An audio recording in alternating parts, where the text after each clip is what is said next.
What is going on, guys? Jason Burke here, Styles Clash for Life, coming at you on YouTube. And tonight I've got another edition of The Drive-In, where I watch recently released films and tell you guys whether they're worth watching, worth waiting for, or worth skipping altogether. Today I've got one that I'm pretty excited about. Didn't know it was coming out until I saw the trailer, saw who the lead actor was, saw who the director was, and was all in right away. Finally caught this movie. It's been out for, I think, since January, so I want to say about 2 months now. I'm talking about 2026's Send Help. Now, I won't be spoiling it, even though it's coming on VOD pretty soon. It'll be on a streaming service somewhere.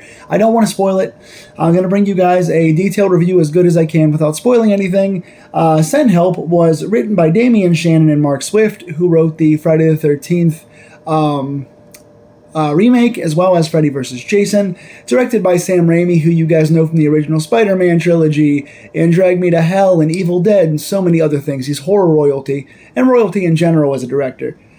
Starring Rachel McAdams as Linda Little, Dylan O'Brien as Bradley. Basically, the synopsis is Linda is a really reclusive, awkward, socially awkward, unhygienic person, meek and meager, but really wants to be on Survivor someday, which comes into play later. She wants to get a job promotion at this data company. She's very good at her job, but she's socially awkward and doesn't get along with anybody all that well. Social cues aren't there.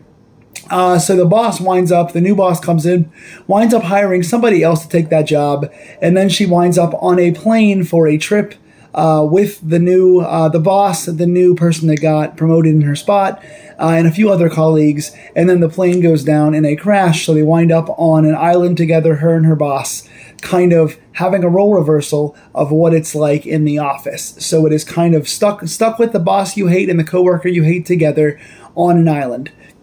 Pretty interesting premise right away from Sam Raimi and company, Shannon and Swift, right, writing this. The first positive that I have is lead actors.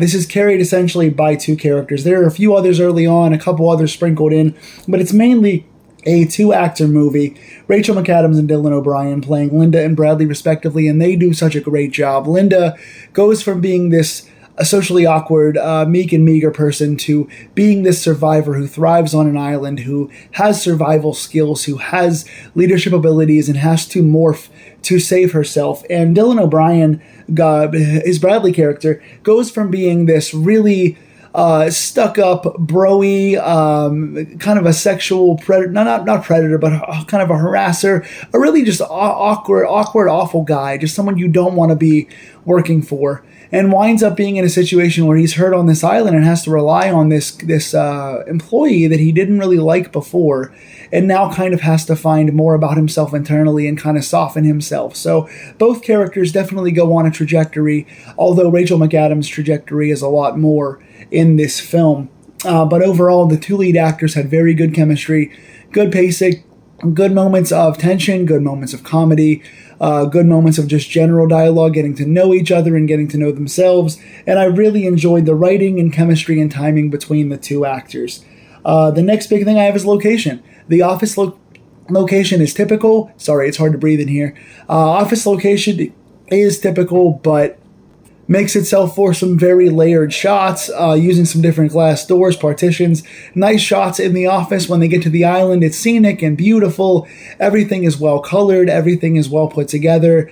The island location is just beautiful, lends itself to seclusion, making the actors and characters find themselves. Makes for a good story. So great location. Transformations, I already talked about with the actors earlier. They do a great job together and apart at having some interesting things to do on this island. Whenever there's only two main characters, you have to spend a lot of time with them. And this film runs for an hour and 54 minutes, and it does not feel like it overstays its welcome. The direction, the writing, the actors, and the character arcs are all very good and do not make me feel like I'm watching a movie that's almost 2 hours. I did not feel bored at one point in this film at all, and transformations of the characters were a large part of that. Tense moments. This film is a lot of different things. It's a little bit of horror. It's a little bit of comedy. It's a little bit of action. But it's also quite tense at sometimes. I wouldn't really call this a horror film. It's kind of a thriller comedy kind of thing. Emphasis on the thriller. But it's a mashup and amalgamation of multiple genres like Raimi often does.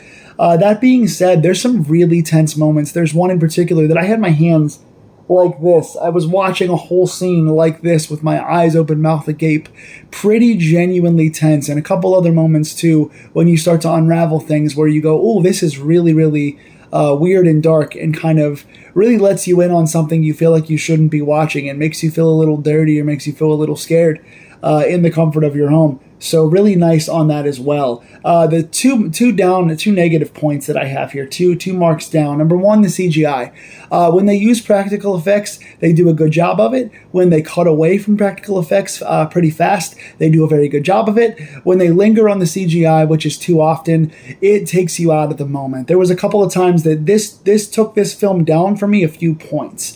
This genuinely hurt my affection for the movie, and had a few scenes in particular, some with blood, some with animals, where it just takes you out of the moment and makes you laugh. It takes what should be a really poignant scene between two actors, or some kind of gore, some kind of tense moment, and it makes you go, oh man, why couldn't they just cut around it? Because when they do a good job. When they're practical or they edit, they do a wonderful job. When they linger on their CGI, it looks like crap, and it does hurt the film.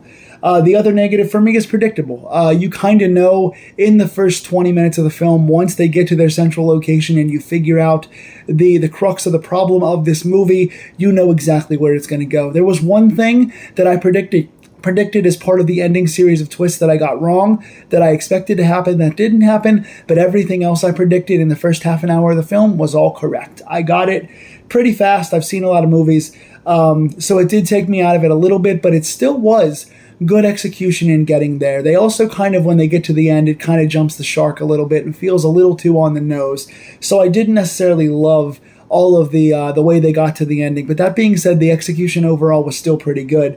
And I think if you like Sam Raimi, if you like the combination of horror, thriller, action, comedy that he does, you're going to like it. It's a good script. It's really well acted. The leads are good. It's a fun time. It's not a home run film that's like amazing, but it is very solid. The CGI and predictability did take this down to a 6.5 out of 10 for me, but still far above average. Still quite a fun watch. It's not going to make you overthink, but you will enjoy it. It's my number 2 favorite of the year so far, behind Ready or Not 2. And if you want to see Ready or Not 2, go check that out on my channel. I reviewed that. By the time you're seeing this, I reviewed that last week. So go back and check out Ready or Not 2, which I liked a little better, but I still quite enjoyed this. 6.5 out of 10. Tell me in the comments down below if you've seen this. If you haven't, go check it out. It may still be in some theaters. It's coming to VOD soon as well. What else would you like me to review? Tell me that as well, and I will talk to you guys soon. Take care and stay scared.